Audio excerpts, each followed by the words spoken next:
नमस्कार, HTV news में आपका स्वागत है। मैं हूं मोहम्मद सादिक। आज हम मौजूद हैं सीवान के सदर अस्पताल में, जहां ये जानने की कोशिश करेंगे यहां के सिविल सर्जन साहब से कि आखिर कोरोना से रिलेटेड जो मामले इस तेज़ी से बढ़ रहे हैं उसके रोकथाम के लिए क्या कदम उठाए जा रहे हैं, क्या ज़रूरी सुविधाएँ जो लोगों को मिलनी चाहिए वो मुहैया कराने में वो सक्षम है या अभी भी बहुत सारी तैयारियाँ करनी बाकी हैं। पिछले वर्ष से ही ये बीमारी आई हुई है और प्रिवेंशन का उपाय पहला तो जन जागरूकता, सतर्कता, मास्क का पहनना, डिस्टेंसिंग का पालन और जैसे ही कोई लक्षण आए आके जांच कराएं।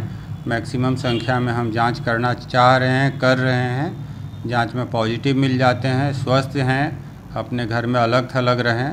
कोई कठिनाई है तो हमारे बने हुए केंद्र पर जाके इलाज लें, यही है।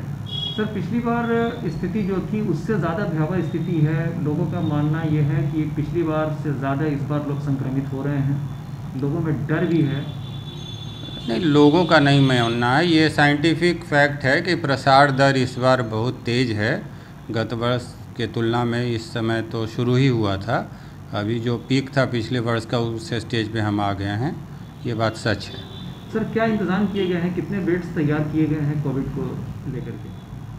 हमारे ज़िले में एक महाराजगंज का अनुमंडल अस्पताल है, वहाँ पे 100 बेड हैं लक्षण और गंभीर लोगों के इलाज के लिए। उसके ठीक बगल में एक GNM स्कूल है, उसमें 500 बेड हैं। और कल परसों में शहर के अंदर एक डाइट बिल्डिंग है, उसमें 100 बेड का DCHC बनने जा रहा है। सदर अस्पताल में कितने बेड्स मौजूद हैं सर? सदर अस्पताल में कोविड डेडिकेटेड कोई बेड नहीं रखा गया है, ये भीड़ की जगह है, यहाँ उनको हम नहीं रख सकते। सर, पिछली बार देखा गया था दयानंद आयुर्वेदिक मेडिकल कॉलेज को और यूनानी मेडिकल कॉलेज को भी ले लिया गया था। इस बार अभी तक उस पर कोई पहल नहीं की गई है। पहल इसलिए नहीं की गई है कि सरकार का नीति निर्देश है कि शिक्षण संस्थानों को यथासंभव छोड़ दें, इसी के तहत। तो सर, जितने पेशेंट हैं क्या उसके लिए पर्याप्त व्यवस्था है सीवान में?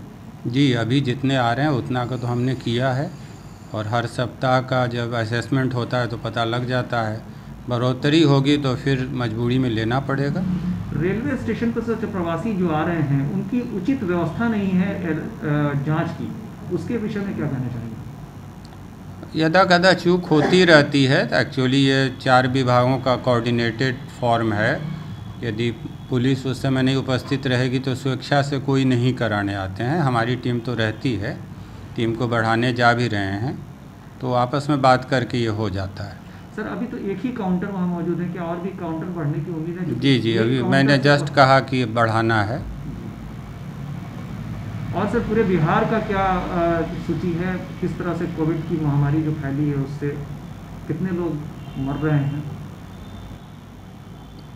कितने लोग मर रहे हैं राज्य स्तरीय आंकड़ा तो मैं भी किसी पोर्टल या अखबार के माध्यम से जान पाता हूँ, अपने ज़िले के बारे में जानता रहता हूँ। तो मृत्यु दर कम है, ऐसे आपको एक सूचना दूँ। प्रसार दर बहुत ज़्यादा है, मृत्यु दर कम है। सीवान में अब तक कितनी मौतें हो चुकी हैं सर? बिल्कुल, कोविड लिंक डेथ का कन्फर्मेशन 3 का हुआ है अभी वर्तमान में। पूर्व में तो हो चुका था, 43 था। सर, आए दिन रीमर उड़ता रहता है कि इस मोहल्ले से एक कोविड के पेशेंट पाए गए, मर गए। हथौड़ा पास में है, वहाँ से एक पेशेंट की खबर आ रही थी। सीवान शहर से भी नया किला कागजी मोहल्ला से खबर आ रही थी, उसके बारे में क्या बताएंगे सर? देखिए, डेथ तो हो रही है। कोविड कई बार उसका इंसिडेंटल फाइंडिंग होता है, अन्य कोई बड़ा विषद रोग रहा होता है पहले से, तो हो रहा है तो उसको कोविड डेथ में ही हम मान लेते हैं, हो रहा है। वैक्सीनेशन के बारे में सर? वैक्सीनेशन तो बहुत अच्छी तरह चल रहा है और रोज़ाना हम उसको करते हैं। हमारा लक्ष्य भी बहुत अधिक है। कभी कभी सप्लाई चेन में कहीं दिक्कत आती है तो नेक्स्ट डे थोड़ा परेशानी हो जाती है, फिर वो रिवाइव कर जाता है। बल्कि आज तो टीका उत्सव है, यदि आप पत्रकार हैं तो जान रहे होंगे।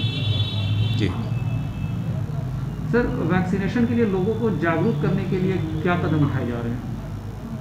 पहला तो आप जैसे लोगों का सहयोग लेते हैं, पत्रकार बंधुओं का लेते हैं, और जो हमारे संपर्क में आते हैं सरकार की ओर से तो आप देखते ही होंगे, बड़े बड़े ऐड आते हैं, होर्डिंग लगते हैं।